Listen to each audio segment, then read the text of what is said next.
Me gustaría que nos pasáramos un poco a la parte del tema de obesidad, síndrome metabólico, y que le comentáramos y le explicáramos un poco a la gente cuáles son las causas que producen este síndrome metabólico y en qué consiste realmente el síndrome metabólico. El síndrome metabólico lo describió Gerald Raven, que era un endocrino de Stanford que se murió con 100 años, hace no mucho. Seguía publicando el tío hasta última hora, seguía trabajando. Lo describió, que es el padre de la diabetes tipo 2, se relaciona con eso y con otras muchas cosas, pues en los años 80. Y básicamente pues la vía común de las enfermedades metabólicas crónicas que llamamos hoy día. El paso y tiene que ver con la resistencia a la insulina. El diabético tipo 2 no funciona bien su insulina y genera eso, pero no es la única causa. Se describen más de 100 patologías o manifestaciones clínicas relacionadas con él.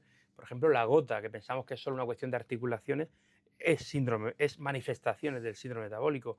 El hígado graso, gran cantidad de los cánceres que tenemos hoy día, la obesidad patológica, el tejido graso visceral, la demencia, Alzheimer hoy día se le llama en las publicaciones científicas la diabetes tipo 3, que tiene que ver con todo esto.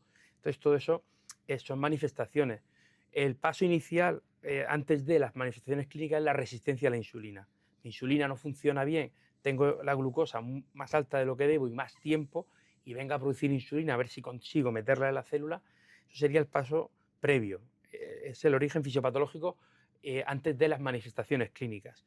Que si yo tengo más susceptibilidad en el páncreas, tendré diabetes 2, si tengo más susceptibilidad en el riñón, pues tendré una insuficiencia renal, o una retinopatía, o un problema de trombosis, o incluso un síndrome de ovario poliquístico. También el 90 y pico por ciento tiene que ver con el síndrome metabólico.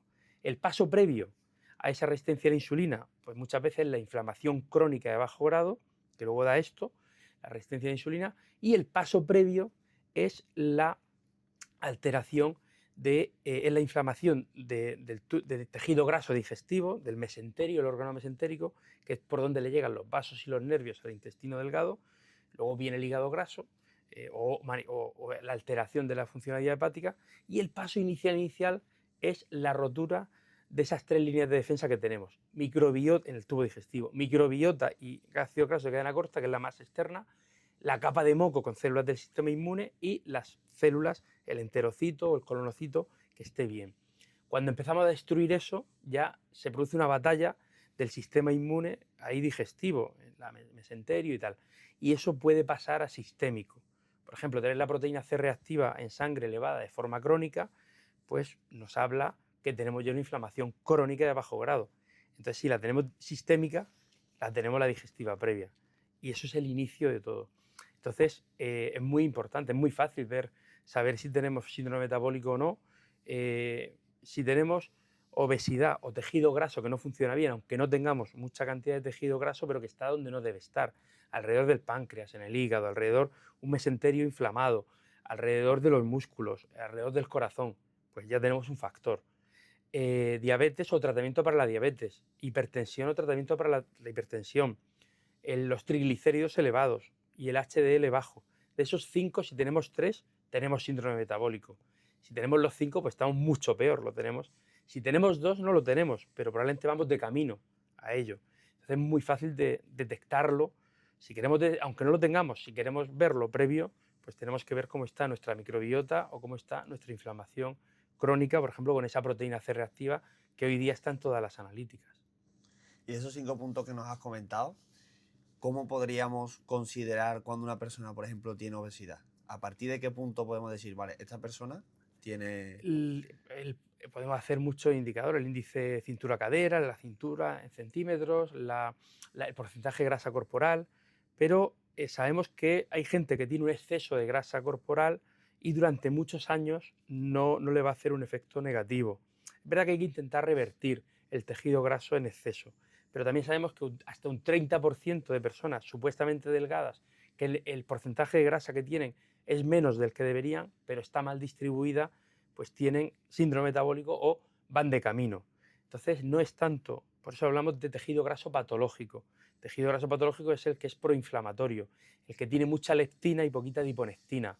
Se puede pedir en una analítica la leptina y la adiponectina, lo que pasa es que está poco disponible y es caro todavía, pero en vez de eso podemos, por ejemplo, dividir los triglicéridos entre el HDL colesterol. Es un marcador indirecto de este tejido graso patológico. Si esto está por encima, idealmente tiene que estar por debajo de 1,5 en todo el mundo. Si está por encima de 2,6 en mujeres en edad fértil, pues tu tejido graso se está haciendo patológico. Si está por encima de 3 en mujeres en la posmenopausia o en hombres, tu tejido graso está patológico. Pero lo ideal es que esté en todo el mundo por debajo de 1,5, al margen de la cantidad de tejido graso. Lo que hemos dicho, si tienes un exceso, intenta revertirlo.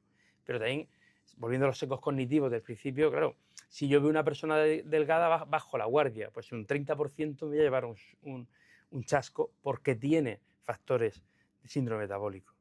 Sí, al final no es solo la apariencia que nosotros reflejamos, sino cómo estamos realmente de No forma interna. no es la cantidad, es la calidad. Es Exacto. verdad que la cantidad pues, puede ayudar a que la calidad sea mala, pero no siempre. El tejido graso distribuido periféricamente, por ejemplo, la mujer en edad fértil, los estrógenos tienen una capacidad de acumular tejido graso más periférico, esa forma pues, un poquito más estética que tiene la mujer a la hora de almacenar tejido graso.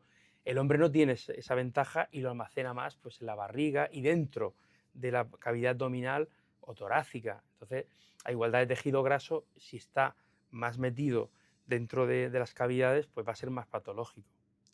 ¿Y considerarías la obesidad una enfermedad? Como enfermedad como tal, no deberíamos, a veces se genera un estigma. Debemos de considerarlo un factor de riesgo de las patologías, de las enfermedades. Por eso siempre debemos de hablar obesidad patológica o tejido graso que se ha hecho patológico. Pero el tejido graso de por sí no es patológico, tenemos que tener unos mínimos. Si tenemos muy poquito tejido graso, mal. Si tenemos mucho a medio plazo, pues también puede ser malo. Y si no tenemos ni mucho ni poco, pero está mal distribuido, malo. Entonces, es cómo funciona. La grasa es un tejido, es un órgano endocrino, igual que el músculo. Entonces, tenemos que tenerlo. Entonces, como tal, tener más tejido graso, por lo menos hasta medio plazo, no tiene por qué darnos problema. Es cómo se manifiesta ese tejido. De hecho, los niños que nacieron de las grandes hambrunas, de la posguerra, los campos de concentración, nacieron de padres y madres que tenían muy poco tejido graso por las salvajadas que se hicieron y no había alimento, y nacieron con un tejido graso muy poquito, pero muy proinflamatorio. Es lo que se llama el síndrome de la célula hambrienta. Entonces, ese tejido, cuando las condiciones de vida, ese esposoma, es inadecuado, se activa mucho más. Entonces, ellos tienen menos, pero lo tienen más alterado y genera más problemas. Entonces, no tenemos que estigmatizar en sí, tenemos que detectarlo como un factor de riesgo reversible, porque sabemos que tenemos mucho tiempo para mejorarlo y conseguimos grandes efectos. De hecho, hoy día sabemos que la diabetes tipo 2 es reversible. Ya por suerte, pues las asociaciones de diabetes, la americana y tal, europea, ya están reconociendo que antes pensaban, no, esto es de por vida. La susceptibilidad será de por vida, pero puede revertirla y puedes dejar de tomar fármacos si hacemos las cosas bien. ¿Y qué relación puede tener eso, como has comentado antes, con todo lo relacionado a la inflamación? Sabemos que el 60% aproximadamente de la inflamación sistémica, de la inflamación a nivel que al final todas estas proteínas de inflamación, que son los chivatos del cuerpo para que actúe ante las agresiones, el estrés agudo es bueno, el estrés crónico es malo. Todo esto va con los marcadores inflamatorios. Esa proteína C reactiva, por ejemplo, que hemos comentado, el 60% de la que produce el hígado aproximadamente es por estímulo de un tejido graso que está haciéndose malo, que está produce adipoquinas proinflamatorias. Cuando llegan al hígado, le dice al hígado, produce, oye, da más alerta y produce más proteína C reactiva. Entonces tiene mucho que ver, porque por eso he dicho que en principio pues pueda empezar con una inflamación crónica sistémica y luego pasas a la resistencia a la insulina, que viene de esa comunicación entre el tejido graso y el hígado, por ejemplo. También sabemos que cuanto más proinflamatorio es el tejido graso, pues el músculo funciona peor y al final se va destruyendo masa muscular, porque la respuesta de estrés crónica, el cortisol y otras hormonas de estrés, necesitan glucosa en sangre.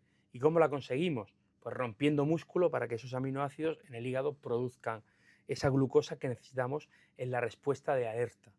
Entonces hay una interrelación muy importante relacionada con eso. Por eso es muy satisfactorio ciclar a igualdad de tejido graso una persona que todos los días hace que ese tejido activa el metabolismo lipolítico, el metabolismo de quemar algo de grasa, va a estar más saludable que tenga el mismo porcentaje y lo tenga ahí estancado, lo tenga rancio, como si fuese una despensa que no lo usa nunca.